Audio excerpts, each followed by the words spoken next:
and welcome to Chi Talks, where it's all about the energy. And if everything is made of energy, then we have a lot to discuss. So let's get started. I'm Javi. And I'm Nona here.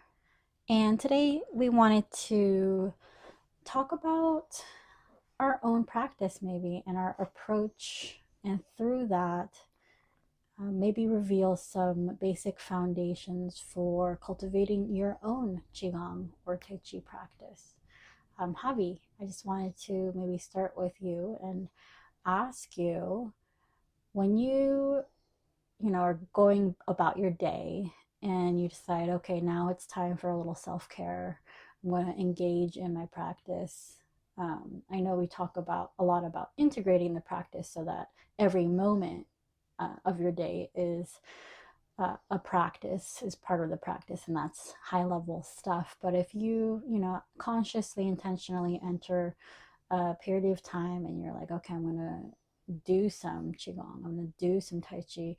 What's your approach? How do you enter that practice? What's on your mind? What's in your thoughts? What are some intentions, some goals, objectives? For Qigong, there always needs to be a context and a goal. Okay. For me, there needs to be a context and a goal. Okay. With that, you kind of need to classify where you're at in terms of health state. Mm-hmm. For example, are you rehabilitating? Are you recovering? Are you in restoration mode? Are you in maintenance mode? Are you in strengthening mode? Are you in resilience building mode? Okay. Give us an example of each of those. So, for example, when let's say you are nursing, or let's just say you want to do some exercise. You can't exercise to your full extent because maybe you're sore or you have some injury. So let's say you have lower back, injury. You want to do some lifting. Well, you're going to need to restore your back, wherever it might be, lower back, upper back, mid back. And so you know that for your back, then you need to go through a process of restoration and recovery. If you, and if you want to exercise your legs or your arms, you may be able to engage in strength building, and then you might just do some maintenance work in terms of some cardiovascular health. So those are some examples. Until you get your body into past a stage of restoration and recovery, and pretty much your whole body as a unit and one is healthy, and you can engage in strength building, power building, endurance building, resilience training. So when you do a exercise, or even when you do a movement, you're always assessing, where these areas of the body are at, where what you may need to do, and that would give you your goal or context as well For the qigong practice. for a given session. Yeah. Yeah.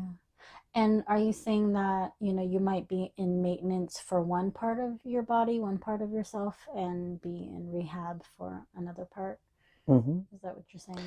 Yeah. For example, like let's say your thighs and your hamstrings and your hips are all doing good, and you have a calf injury. So you realize you need to recover and restore your calves, right? You just experienced that recently, Mm-hmm. and so you're in a maintenance mode, and after you recover, you're in a maintenance mode, and you're exercising, maybe some full body movement. You're doing some movement medicine, some qigong, and you're um, monitoring your calves as you do that. Great. Let's walk through, say, then what you might have been doing yesterday, for example, for your practice. So now that you've established, okay, I want to be doing this, where I'm in this certain context. Mm-hmm. Now what? Well, for me also, I've I need to be conscious of the seasons and how I use my energy. And since we're in winter, the tissues are not elastic per se compared to warmer seasons. So I'm not going to want to do any exercise that overstretches, or stretches the ligaments, tendons, so fast, springy movement I'll stay away from. So for the season, this current winter season, I've been kind of focusing on strength building. So I've been doing a lot of squats, pumping of the legs, pumping of the arms, mostly like hard Qigong. Can we define hard Qigong then? And so hard Qigong is in contrast to soft Qigong, hard martial arts and soft martial arts, and external and internal. And hard is characterized as rigid, stiff. It uses the muscles and uses, fully manifests energy into the muscles, and you're focusing, a lot of intention, your mental focus and your breath focus, and into a particular, muscle system, like the arms per se, arms and chest, and you're, trying to just feed blood, feed energy. And this could be with load on the arms, or it could be without load. And it could be static, or it could be moving. So every time you introduce a new topic, a new vocabulary, we have to backtrack again. So now you've described hard Qigong. We still need to unpack that because this is the first time we're mentioning that on our show. And that's kind of more, I would say, more advanced Qigong practice. You have to really grasp the breathing strategy, and also, as you've said to me before, you have to pair it with a soft practice. You don't generally want to just do a hard Qigong practice on its own, as far as the ability to have that be sustainable, and also give you the greatest benefits. So you have to practice those in balance. But you mentioned, as you were describing hard Qigong, internal to external, external to internal, and those being two different approaches. Do you want to talk a little bit about that, or I can touch on it a little bit if you'd like? Well, the approach is in terms of energy cultivation. I should say, I should contrast soft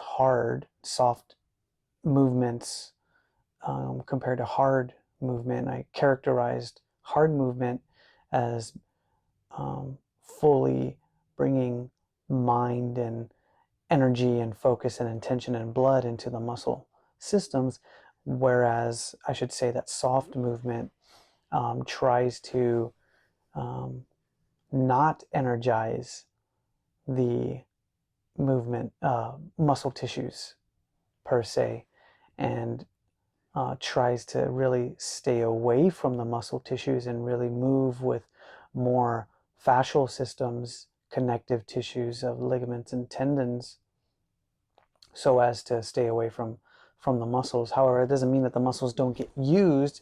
You're using a limb, likely you're using the muscle. However, the objective is to use them minimally. Versus with hard Qigong, you might be trying to maximize usage in order to train them or condition them to be able to take on more load or do more work, exhibit more power possibly. Right. So the softer tissues are focused on more in soft Qigong, and that hard soft balance is in different ratios of balance for different martial arts styles. And I think Tai Chi Chuan, the root of Tai Chi that a lot of people know of, is a balanced hard, soft, balanced, pretty balanced. And I think it's a little bit more on the soft end of the scale. Would you agree with that? Say that again. um, so Dr. Yang talks about, our teacher talks about how martial arts, different styles, some styles are really a hard style, some are more on the soft, but it's not just black or white. There's a range, and that the ratio, how much it is soft and how much it is hard, that varies as you look at the spectrum of styles. And so there's definitely a spectrum. yeah, and I think he talks about like white crane Soft, being very soft, hard. Yeah, being soft, hard. And where does Tai Chi Chuan sit on that? Tai Chi Chuan is quite soft.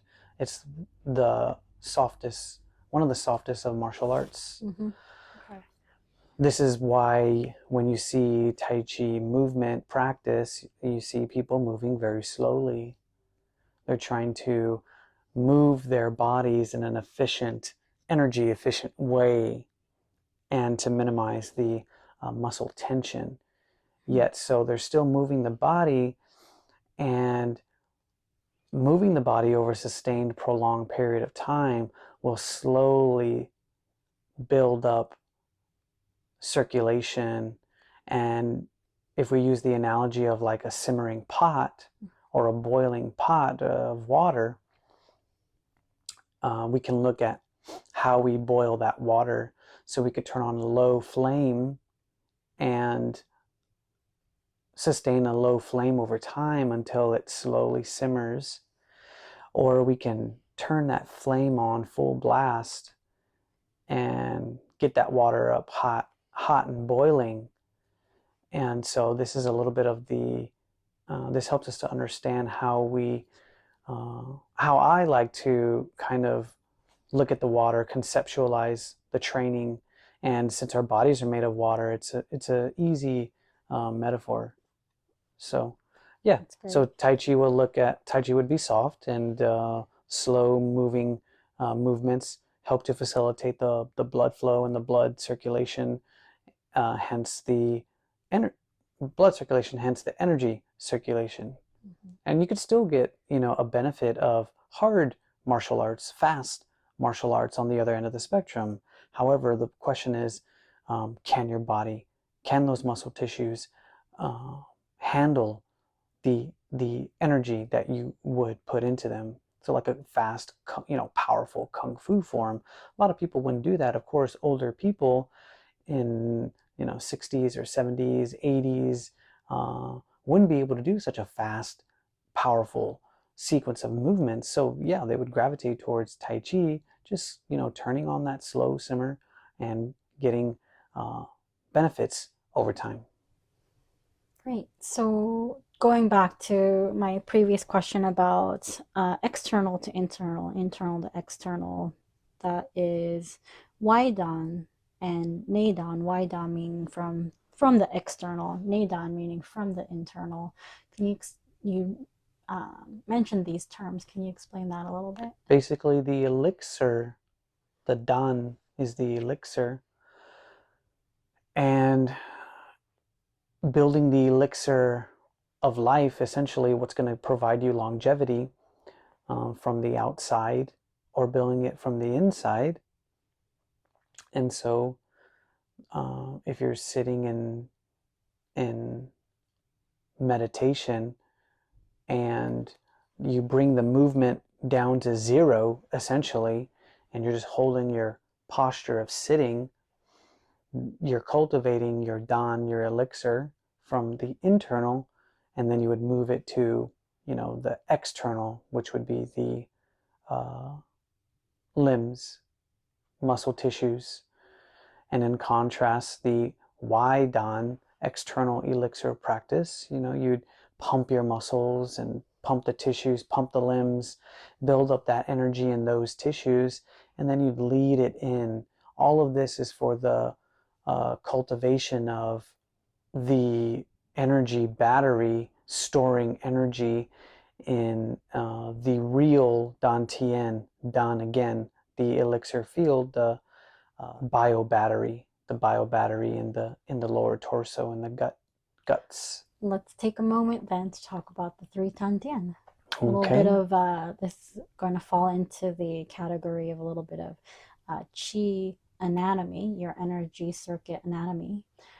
So, what is the Dantian or the Dantians? Yeah, the Dantian is defined and translated as Elixir Field. And so, as long as man has been wanting to live longer, man has been searching for the elixir of life that's going to prolong, their time here on this planet. We see that to this day. What you can look at a lot of different products that promise elixir of life. And I believe it was the Taoists in their search for various elixirs, you know, herbs and spices and um, fruits and berries that would just, you know, boost the body's longevity. These were all external elixirs, and eventually they found that the elixir of life can be generated from the inside. Mm-hmm. And then it was discovered that it was the real Dantian, the lower Dantian, that is basically generating all of this energy and cultivating this life-giving energy. So that is why the elixir field, the field of cultivating this life energy, is referred to in the lower abdominal range. And we distinguish real Dantian as the physical guts and So the small and large intestine. small and large intestine. And also we distinguish a false Dantian. Which is your lovely pouch in front. The lovely pouch in front. Well, the storage of lipid tissue, fat tissues. I think it's great that Chinese language is often really, really poetic, and so they call it the elixir field. And what do you get from a field? You get, there's the process that it requires cultivation, right? It implies that it's not just going to do something if you just leave it fallow. You have to kind of plant the seed there, take the mind there, and do some work, spend some time, and then you do that, and you can have a harvest. It's bountiful, and it feeds you and nourishes you. So I think that's a really good word, a great word. It's so descriptive. That's used to call this area. And so the Dantian, like Javier mentioned, is in the abdomen region. That's the general region. And then we like to also pinpoint a more fine-tuned specific region. And our teacher kind of says it's near the location of where your first cell was when you were in utero. So that's the general idea of the physical understanding. And Dr. Young describes it as layers of conductive and non-conductive tissue, and the ability of the layering, creating a battery of sorts, and the ability of that tissue to store energy. And I think that's a fantastic theory from, our teacher, and a lot of knowledge in physics that he has, and that gets applied to the other two dantians, which are the middle and the upper. But this lower dantian, I like to think of modern science a little bit more, and think of what we now know about the microbiome, and how much this microscopic ecosystem that lives inside of us, inside of our guts, inside of our small and large intestine, how this flora of microbes creates and it gives us access to so much nutrition and so much energy that we otherwise wouldn't have access to, and how this mass of the mass of individual cells inside of you outnumbers, yourself possibly. And, it's diverse and it's dynamic and it fluctuates. And so just thinking about how more recent attention to the microbiome is kind of bringing an awareness that yes, this is a very important part of your system, of yourself, and it is a part of yourself that in large part isn't yourself. And I think that's kind of a mystical thing to think about, that this internal world, this internal universe inside of you that's actually outside of you still, but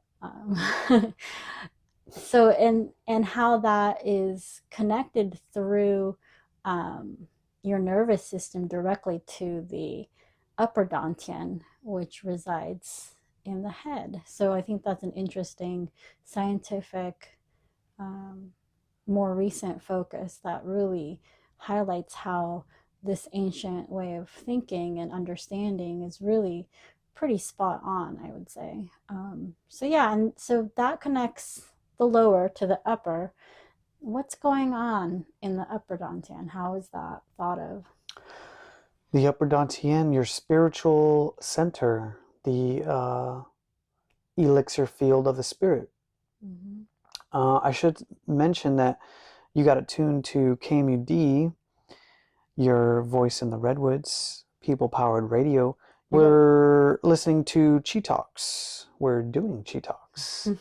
This is Javi, and I'm here with my co-host Nona, and we're talking about Qigong, talking about various definitions and lingo, the lingo of Qigong, and some vocabulary that's often used. And we just got through talking about the Dantian, the lower Dantian, the physical energy cultivation zone. And now we talk about the upper Dantian. There's now also the middle Dantian, which is the heart zone. The upper Dantian is housed in the head and encased in the skull, the spiritual center, the spiritual zone.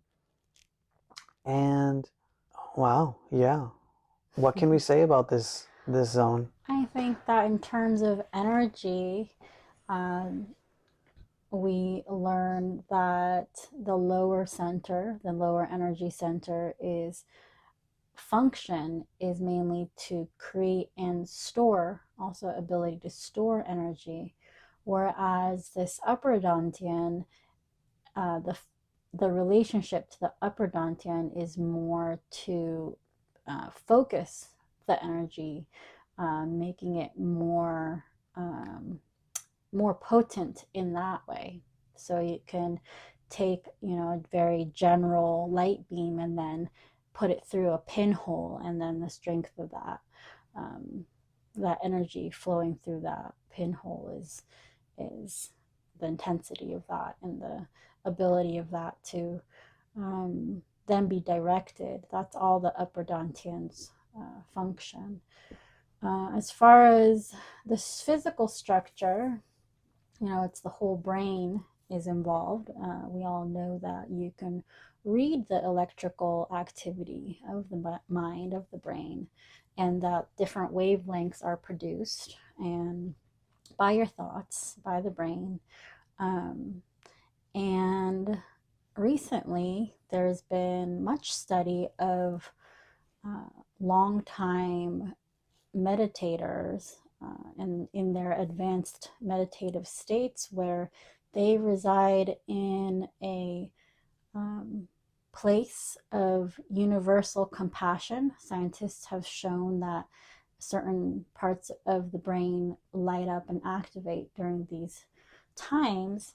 That these meditators, first of all, are in that state more consistently. So their base level of brain activity is already in this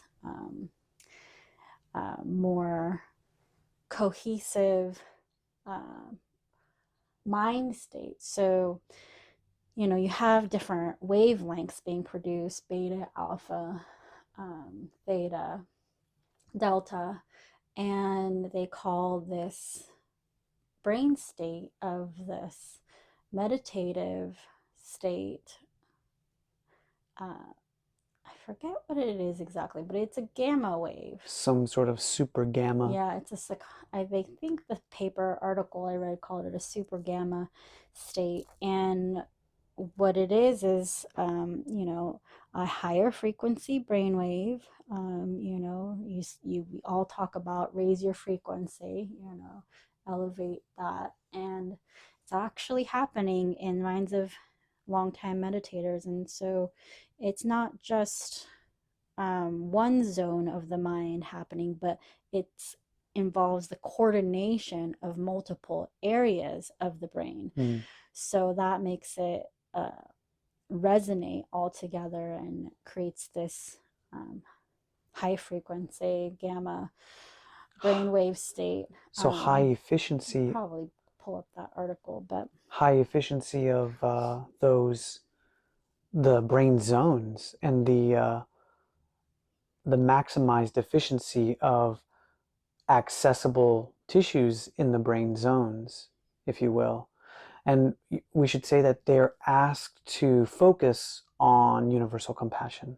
When asked to focus on universal compassion, the meditators go in, the monks go in, and they measure their brainwave zones and are found to have these really high states of gamma. How can the listeners know when they're experiencing gamma? It's a high focused. You were trying to explain it to me. It's a high focused activity. Sorry. I'm trying to double task here and see if I can pull up the article real quick. But the article was mentioning when you have that aha moment of solving like a word puzzle or a riddle, or something clicks and you have that really like sparky yes aha moment. That's kind of like what it's like, except for these meditators it's sustained, lasts for a long time, and happens in multiple areas of the brain at the same time. It's interesting that we use the phrase like light bulb went on. It's as if like there was some darkness, maybe a low level state, low energy state, and then all of a sudden some sort of energy comes in and boom, turns the light on. Definitely. For you. I think we also should mention that like you can't overthink and you can't force a sort of epiphany thought. It has to come sort of naturally and from a relaxed state, which is interesting because when we're going into meditation, the desired state is actually the theta state, which is a calm, almost semi-sleep state. Right. So the frequency of those waves are of less frequency and long, elongated brain activity where there aren't very many thoughts happening, actually. And I'm wondering, I'm curious, I haven't really looked further into this, but, learning that actually when you have reached that deep meditative state of universal love, that you jump into this gamma state of high energy, high amplitude energy, I guess, is that theta state where you quiet down the busy mind, which is consuming a lot of energy with each random thought that aren't firing together or in cohesion, not, energy usage or expression that's not synergistic, right? When that calms and decreases and the energy output seems to be low, but the energy consumption possibly at that moment is also low, right? So your brain consumes a lot of, I think it's like 4 times as much energy as the rest of your cells. So it's consuming, but it's also creating with these frequencies. So maybe you lower your brain activity to this semi-sleep theta, that's when maybe more of that coordinated high energy thought pattern can happen. The thought patterns of compassion and love, of universal compassion and love. That's just a theory at Or this even juncture for me, but or yeah. even problem solving, Right. bringing a problem to your meditation, Mm-hmm. and not overthinking or not forcing an answer, but maybe Right. sort of quieting, relaxing your mind, your brain, so that it puts all the pieces together, so to speak, and sort of, turns that light bulb on for you. So that relaxed awareness, so where you are um, not in high anxiety or stress, Yeah. but So you. I'd like Mm-hmm. to I'd like to circle back around to your original question first, Yeah, sure. a context and a goal of Qigong. Mm-hmm. And I think that we find when we try to meditate and we ask people to meditate, there's this issue with this mind, this wandering mind. In our previous show, we talked about the monkey mind and the horse mind, Mm-hmm. in that the monkey mind is swinging from tree to tree. Mm-hmm. What is the strategy to calm the monkey mind? To cultivate a wisdom horse mind is to use the breath as strategy. And so there's another component to the self in which we can put into this classification of recovery, restoration, maintenance, strengthening, and endurance building and resilience training. So, for example, let's say, people don't like to meditate. One reason why, maybe they need um, distraction training of the mind. That's something that you can classify into recovery and restoration in terms of the ability to focus your mind on a movement, or on for example, in this case, on Qigong movement or Tai Chi movement. So are you saying there is another goal or another context for the That's practice? that's a What is context. that? That's a context and a goal that emerges. It's like, Is to create an ability to focus. yeah, well, we saw that. I think you saw that in your last meditation class, where someone brought up the fact that, oh, my thoughts are wandering. My mind is wandering. It's difficult for me to relax the mind, and the mind is connected to the body. If the mind cannot relax, then it's we cannot say for sure, but it's likely that the body will not relax as well. If we are laying in bed and our mind is running on many thoughts, it's likely that the body will not be able to relax and go to sleep. I'm sure we've, experienced nights like this. But there's a context and a goal that's not, that you don't see really in Western training, focusing my mind on a task. And this is interesting, I think, in terms of the training of Qigong, Chinese Qigong, and Kung Fu. In order to do some of the things that are quite um, difficult Mm-hmm. in Kung Fu, for example, you can swing a spear, you can you can swing a sword, right? Yeah. This requires an amount of focus and attention on this, I on a particular movement, but then also the ability to do the movement physically. One, do the movement mentally. Two, do the movement physically. That makes sense? Yeah, I would I hear what you're saying. I would have to question whether or not other Western um, athletics, you're stating that there's not this focus of concentration and focus, and I would have to argue that that's not entirely probably the case. But also introduce the idea that our teacher talks about how all sports and all physical activity is to a degree, a qigong activity, whether conscious or not, um, because qigong is just the act of working with energy, and so when you move, that's what you're doing. Um, so I would say, what is the difference then, really, if you are a focused and active, aware, intentional Qigong practitioner versus simply doing sports and not being aware of the energetic landscape. So then maybe that's when breath awareness comes in, although high-end athletes really do have a lot of breath training.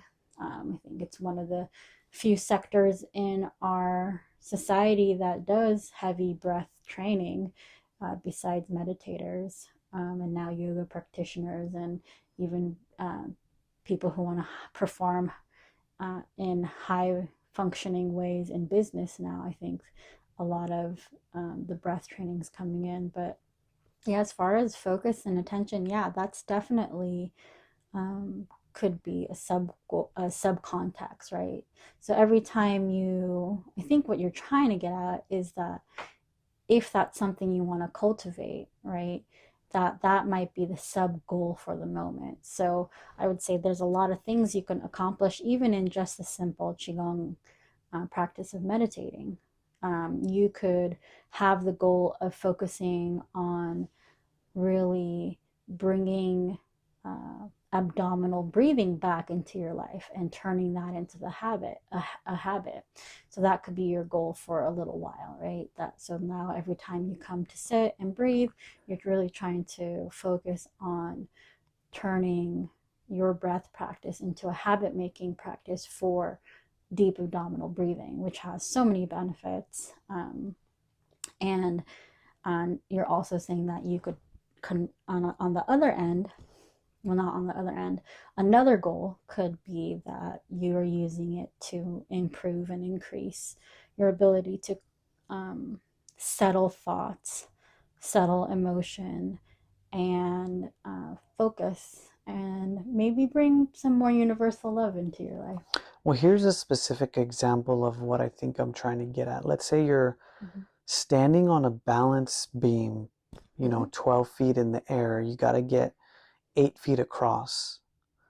You know that you have to be fully focused, put one foot in front of the other and not lose your balance, or you may fall and, break an arm or wrist or something like that. Now then, what is the process by which you slowly get acclimated to walking from one side to the other? What is it? Well, I know from experience, if you lose your focus on the balance beam, if you allow a distracting thought to come in, you quickly lose your balance. You can recover your balance, but if you lose your balance enough, you can fall. And so I've experienced this many times, up on a high log, balancing, walking, and as soon as a distracting thought comes in, my balance is taken. I am off balance. It requires a difficult movement, if you will, to see the effect of a distracting thought. And I think any person that's doing anything in a high level, a lot of times it'd be competition, maybe it's like archery, or it could be wrestling.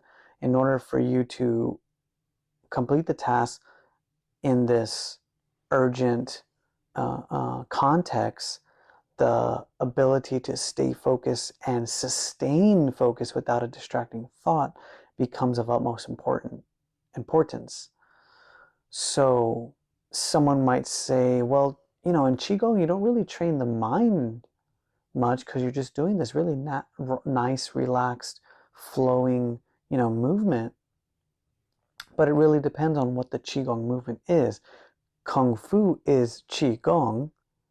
If you're swinging a sword, or if you're doing a partner set with two swords, you better be, you better be fully committed and focused, because if not, then, you could accidentally cut someone and hurt someone, right?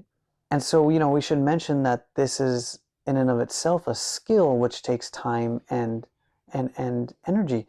Any high-level athlete has put in, numerous hours 10,000 hours to master, right? So I think I would say, there's another context and a goal. Can you train your mind with Qigong? Can you train your attention and your ability to focus with Qigong? I think in many ways, yes. That becomes another context and goal. It's like, I think in these times, the mind training that people need is downregulation, like relaxing of the mind, because much of what is required is go go go go go, stay in go mode. And I think we realized that in our weekend workshop. This is what people were saying. Our society requires that you perform to the max. All of this, every day in your career, and even at home, we hold each other to these really high standards. Ask the best of yourself at all times. And so we found people saying, wow, they just want to like relax and restore and recover. And so this is really maybe the mind training, this would be the goal, and this would be the context in terms of Qigong that most people, I think, are looking for, and most people end up benefiting from Tai Chi, from Four Seasons Qigong, animal sports, Qigong. First of all, the idea of relaxing, and this is embryonic breathing. This is what we touched on in our last show, the space of neutrality, where you're not highly regulated, you're not upregulated, you're not stimulated, you're not excited, you're not happy or joyful or whatnot. And on the other end of the spectrum, you're not down-regulated, you're not disengaged, you're not indifferent. However, the goal is this state of neutrality, and our teacher says, the okay place. You ask him how he's doing. I'm okay. I'm okay. How are you feeling about that? I'm okay. It's his usual response. How are we able to get back to that okay moment? And I think that takes work. That becomes a context and a goal in and of itself, where meditation, still meditation, and even maybe moving meditation helps us find this place of neutrality, the embryonic zone, the embryonic state. Cool. Hey, on that note, let's do a little breathing. Let's do some guided practice here. Do you want to maybe do a couple rounds of breathing here, and then maybe I'll do a movement? Add on a movement, see how it works on the radio. Let's explore Hun and Ha. Okay. Yeah, and let's explore up-regulating, down-regulating, and see if we can find a neutral zone. From that neutral zone, we can go into movement. This is the Yang Sun and Yin Sun, right? Explain that. Okay, so we talked about the upper Dantian, the spiritual center, encased in the head, encased in the brain, and we talk about Sun, which is spirit, Yang Sun, which is like illuminated spirit. I would say it's emotional spirit. It's upregulated spirit, which animates your body, animates your action, animates your movement. But then there's Yin Sun, Yin spirit, which we say is more ideal in terms of animating your body, because the Yin Sun is the root of the Yang. Yin meaning not upregulated, not attached to emotion, and possibly not attached to expectation as well, whereas Yin is slow, steady, continuous movement towards a goal, and and not necessarily attached to a vision or a goal or a place, but yet just continuing to take one step in front of the other.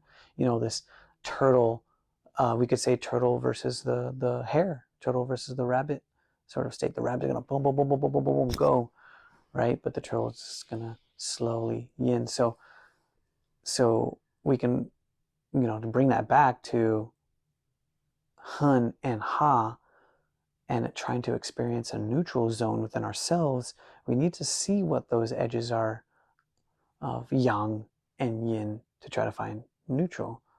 Shall we try to do that? This can be done easily at, just right there where you're sitting or standing. And the vocal zone can be used as a tool. So we'll implement that in the hun and the ha. Okay, so this is how we do it. And I would encourage you to press your hands against your abdomen. So what we'll do is we're going to do ha, then we're going to do hun. And the ha is going to be expressed as we press in the abdomen. So we need a little bit of resistance to get the ha going and to experience upregulation in yangsen. So we press the hands into the abdomen, and from that we do ha as we press the abdomen against and push out the hands. Pop your abdomen and your hands kind of pop out. Right. So as if someone, and if you have a friend close by, you can ask them, hey, press your hand against my abdomen. Press inside, press in. Give me some good, give it to me. So you press the abdomen in. I do this with both hands. And then from there, I push the hands away and I do a ha, exhale. I push in again. I do ha, exhale again, and ha. So if you do that 10 to 20 times, let's see what that feels like. So why don't you count for me? Sure. Okay. Ready, go.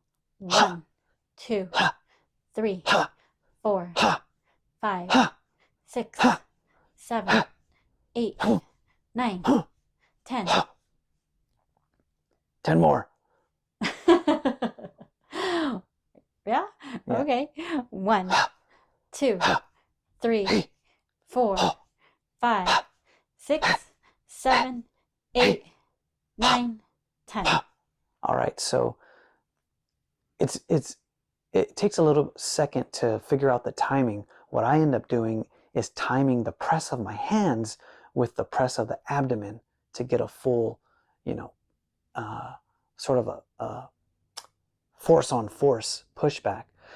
But what is interesting, and what I think people should look at, is just close your eyes and scan the body and get a sense of how you're feeling just from that.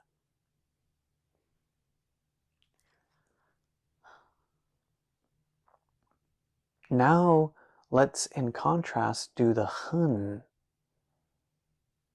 Okay, so how do we do the hun, Nona? Okay, so we're going to, so that was an upregulating breath, the has. And now we're going to engage in downregulating. And so upregulating traditionally is called a Li method, a fire method. And so now we're going to do the opposite, which is downregulating, the Kan method, or the water method for regulating your energy. So the best way we can describe this is if you would just slowly breathe and then let out a sigh. So it could sound something like this. You're going to breathe in and then sigh out. And you can make the sound with it. But as you do it, you might feel your shoulders relax and the whole body relax. So you're going to inhale again. And then release with the I'm going to do one more for good measure. Inhaling.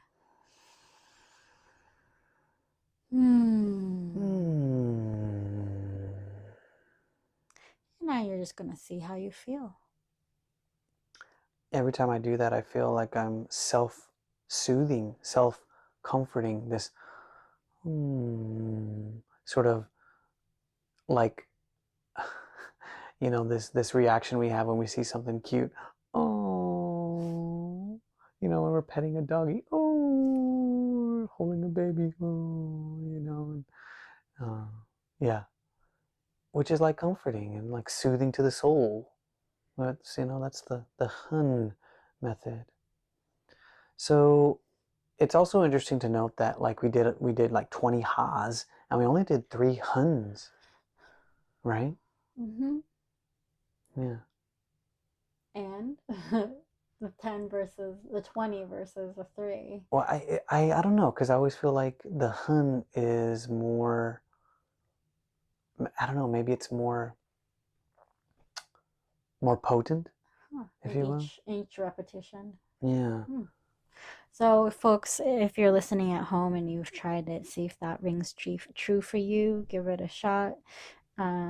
See if, next time you're feeling a little tired or a little down, even if some good, strong ha's can upregulate you, bring some fire into Mm. your energetic zone, and Mm-hmm. see if you're feeling a little too anxious or a little too frantic or excited, too excited even, and you want to get yourself into a calmer state, a more relaxed state, a little euphoric state. If you can use that hun water sound and bring a little more fluidity into your zone. So thanks for that, Javi, for the 2 exercises. So I want to circle back around to where we started the show with, asking Javier where he starts his practice with when he approaches his Qigong or Tai Chi practice, what he's thinking of or what his approach is. And he said, There's always a context and a goal. context and a goal. So, he mentioned that the context might be that you're trying to recover and rehabilitate, or maybe you're in a place where you're wanting to build strength and power, condition the body for more work. And then we also Or more discovered, stress. Mm-hmm. and then we also discovered that mental training, mental recovery, attention and awareness training, mitigating thoughts is also a zone of possibly, recovery and restoration in, taking control of your thoughts and mental focus. Great. And so that um, became illustrated in this last example of Hun and Ha, actually. So the context could be that you've had a long day, but you're needing to do this one more thing. You're needing to either do your grocery shopping, or get to the laundromat, or um, pick up the kids and make dinner or something. So you're needing that a little bit more of an energy boost. So then that's the context the Ha? of the ha of the Yeah. practice, right? Upregulating Upregulating. to access more energy. Yep. And the context is that you are needing more rejuvenation, and you're needing Energy an boost. energy Sort boost, of a a vital. little bit of a recovery from the rest of your day. So you do that ha. The context could be completely different, and you could be needing to use that ha for lifting something heavy. So perhaps you're thinking of your qigong practice when you go to do have a help your neighbor move or something, and you're using this sound then in that context in a different way. So um, so context is going to influence how you enter each qigong practice session every single day, and it could be different from moment to moment, day to day. And so yeah, we started out there. We talked about the dantians as well, and we talked about the lower dantian as the energy elixir field that stores and creates energy. We also theorized about the microbiome and its relationship to that. And then we talked about the brain and brain waves for the upper dantian, the job of the upper dantian being to focus and concentrate the energy for to accomplish different tasks. And I think that that pretty much wraps our show up today. I would like to, at some point, bookmark the idea of the monkey and horse mind once again and kind of look at that more deeply and look at mind more deeply. Um, because when Javi mentioned the brain and practice, he mentioned the mind, and it would be a great thing to unpack that. That's one of the five regulations, and there's a lot of research going on in neurobiology about what is mind. So that's something that we can look forward to on a future Chi Talks, which you've been listening to. It takes place every third Thursday morning if you're looking to catch us again.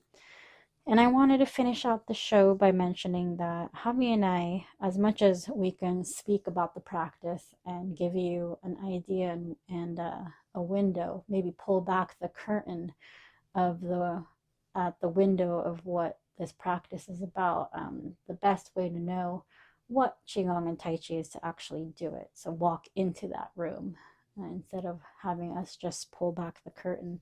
So if you're interested in that, we also offer free online Zoom classes, and you can get in touch with us about that through our email, which is talking Chi, and that's spelled TALKING, and then a Q and an I for Chi at gmail.com. Talking Chi, that's QI for Chi, at gmail.com. And our classes right now, we've added a few more. So we have a Tuesday morning, Thursday morning, and a Saturday morning session. Okay, so that brings us to the end of our show, and we hope you enjoyed our little chat here. And uh, we were a little more casual today, open ended. We'd love to hear from you and any of your thoughts, any questions on the topic, the very wide, broad topic of Qi. And until next time, hope you are well and may your Qi flow smoothly. Bye bye.